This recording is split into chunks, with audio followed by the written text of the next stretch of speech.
নগাঁৱৰ বিষ্ণুনগৰত উত্তপ্ত পৰিস্থিতি।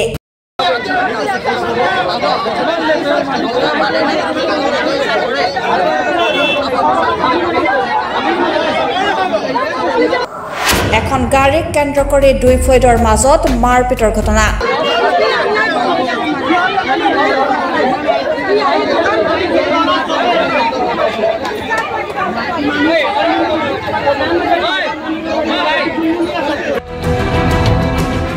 নগাঁও বিষ্ণুনগৰত এখন বাহনক কেন্দ্ৰ কৰি উত্তপ্ত পৰিস্থিতি। বুধবাৰে ৰঞ্জিত ৰয় নামৰ ব্যক্তিজনে নিজৰ ব্যৱসায় প্ৰতিষ্ঠানৰ সন্মুখত এখন বাহন ৰখাই থোৱা প্ৰত্যক্ষ কৰি বাহনখনৰ স্বত্বাধিকাৰী জোনমণি সিঙক অৱগত কৰে। কিন্তু জোনমণিৰ পৰিয়ালে তেওঁক দুৰ্ব্যৱহাৰ কৰে বুলি অভিযোগ প্ৰদান কৰে। এই ঘটনাক কেন্দ্ৰ কৰি বৃহস্পতিবাৰে পুৱা ৰঞ্জিত ৰয়ৰ ব্যৱসায়িক প্ৰতিষ্ঠানৰ পৰা জোনমণি সিঙৰ পৰিয়ালে ৰঞ্জিতক টানি আজুৰি মাৰধৰ কৰাৰ লগতে চোকা অস্ত্ৰৰে প্ৰহাৰ কৰে। তাৰোপৰি কেইবা হাজাৰ টকা লৈ যায় বুলি অভিযোগ উত্থাপন কৰিছে ৰঞ্জিত ৰায়ে। বৰ্তমান ৰঞ্জিত ৰায় নগাঁৱৰ এখন ব্যক্তিগত চিকিৎসালয়ত চিকিৎসাধীন হৈ আছে। কি হ'ল মানে ইয়াত মোৰ দোকানো ইয়াতে আছে। কি হ'ল মানে ল'ৰাটো ইয়াত আপোনাৰ ট্ৰেভেলাৰটো লগাই দিলে ডাঙৰ। ক'লে কি যে চাওক দাদা আপুনি মোৰ দোকানটো বন্ধ হৈ যাব অলপ পিছতকে, আপুনি ট্ৰেভেলাৰটো লগাই দিব, নহ'লে মোৰ দোকানটো ঢাক খাই যায়, মানুহবিলাক দেখা নাপায়, কাষ্টমাৰটো ভাবে কি দোকান বন্ধ হৈ গ'ল। ইহঁতে কি কৰিলে সেইদিনা কাজিয়া লাগি গ'লে, পুৰা আৰ্গুমেণ্ট কৰি ল'লে বৰ বেয়া বেয়া। এই পোৱালি এটা ইমান মাকৰ গালি দি আছে, ইমান সৰু পোৱালি। তাক মই ক'লো যে তুম পঢ়াই કરો, তুম কিয় গালি দে ৰা হে, यही सीख रहा है। সি আকৌ গালি দি আছে। পিছত কি হ'ল গাড়ীখন লগালে, গাড়ীটো লগোৱাৰ পিছত কি কৰিলোঁ আমি চল্ভ কৰিলে, চব কথা চল্ভ হৈ গ'ল। মোৰ দাদাই মৰ্ণিঙত 8টা বাজি আহিছে, ইয়াত দোকান খুলিব আহিলে। দোকান খুলিব আহিলে ইহঁতে কি কৰিলে 4-5 জনে ভিতৰৰ পৰা ওলাই আহিলে। ওলাই আহি সি দোকানটো এনেকৈ খুলিব লৈছে। ইহঁতে সি কয় কি तुम हमको कल क्या बोला था। সি ক'লে যে देखो हम अभी दुकान खोलने आया है, हमको दुकान खोलने दो। इहते कहले तुम क्या दुकान खोलेगा, तुमको हम अभी ले जा रहा है। इहते टानी লৈ গ'ল সব ঘৰৰ ভিতৰত এইটো মাৰি জিটকিলিটো মাৰি সবে মাৰিছে, তাত পুৰা মাৰিছে। এতিয়া ইমান মাৰিছে, যদি তেওঁ দাদাখন নগলে হয়, নবচালে হয়, তেওঁ মানুহ চাইছে টানি লৈ গ'ল।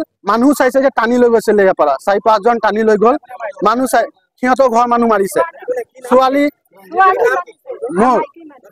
তেওঁলোকৰ মই নাম নাজানো, মানে ইহঁতৰ ঘৰৰ পুৰা ফেমিলিটো মাৰিছে। জোনমণি এটা ল'ৰাও আছে, ল'ৰা 4-5টা আছে। সিহঁতে এই বুকুত চকুত চবত মাৰিছে, ইয়াত মাথা ফালি দিছে।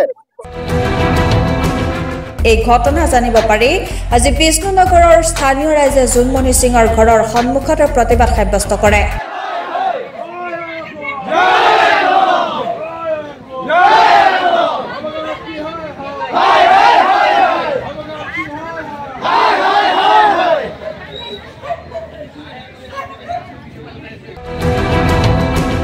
পিছত ঘটনাস্থলীত হৈবৰগাঁও আৰক্ষী উপস্থিত হৈ পৰিস্থিতিৰ নিয়ন্ত্ৰণ কৰে। এইটো ঘটনাটো কাজিয়া হৈছিলে 2 দিনমানৰ আগৰ পৰা, আৰু কাজিয়া হোৱাৰ পিছত যোৱাকালি ৰাতিপুৱা এই দোকানখনৰ যিজন স্বত্বাধিকাৰী তেওঁলোকৰ ঘৰলৈ মাতি লৈ গৈছিলে। মাতি লৈ পেলাই কিয় মাৰধৰ কৰিছিলে। তেতিয়া মই তেওঁলোকৰ ঘৰলৈ গৈ হাতযোৰ কৰি পেলাই ল'ৰাটোক লৈ আহিছিলোঁ, আৰু মই দুয়োপক্ষকে কৈছিলোঁ আপোনালোকৰ কিবা যদি অসুবিধা আছে আপোনালোকে আৰক্ষী প্ৰশাসনৰ সহযোগ লওক বা আৰক্ষী প্ৰশাসনৰ পৰা আপোনালোকে যোগাযোগ কৰক। তেওঁ দুয়োপক্ষই আৰক্ষী প্ৰশাসনৰ যোগাযোগ কৰিছে বুলি শুনিছোঁ। কিন্তু কথাটো হৈ গ'ল কি, যিসকলে ভিকটিম, যিসকলৰ লগত অন্যায় হৈছে বুলি ৰাইজে দাবী কৰি আছে, আৰক্ষীয়ে তেওঁলোককে ওলোটাই আকৌ ভাবুকি দিয়া বুলি এটা অভিযোগ উত্থাপন হৈছে। গতিকে এইটো বিষয়টো আৰক্ষী প্ৰশাসনৰ যিটো বিষয়, এই আৰক্ষী প্ৰশাসনে অলপ সোপাধোলা নীতি গ্ৰহণ কৰাৰ কাৰণে স্থানীয় ৰাইজৰ মাজত অলপ বিক্ষোভ সৃষ্টি হৈছে।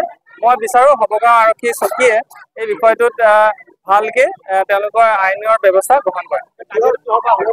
কাজিয়াটো মই যিটো জানিছোঁ, ইয়াত এখন গাড়ী থোৱাক লৈ পেলাই কাজিয়া হৈছে। এখন দোকান, যিজন দোকান আৰু তেওঁলোকৰ লগত কিবা কেইবাটাও গোচৰ হৈছে ওচৰ চুবুৰীয়াৰ লগত, এনেকুৱা কথা শুনিছোঁ। বৰ্তমান জোনমণি সিঙৰ ওপৰত নগাঁও হৈবৰগাঁও থানাত এজাহাৰ দাখিল কৰিছে ভুক্তভোগী ৰঞ্জিত ৰায়ৰ পৰিয়ালে। Bureau' report, analysis 24/7।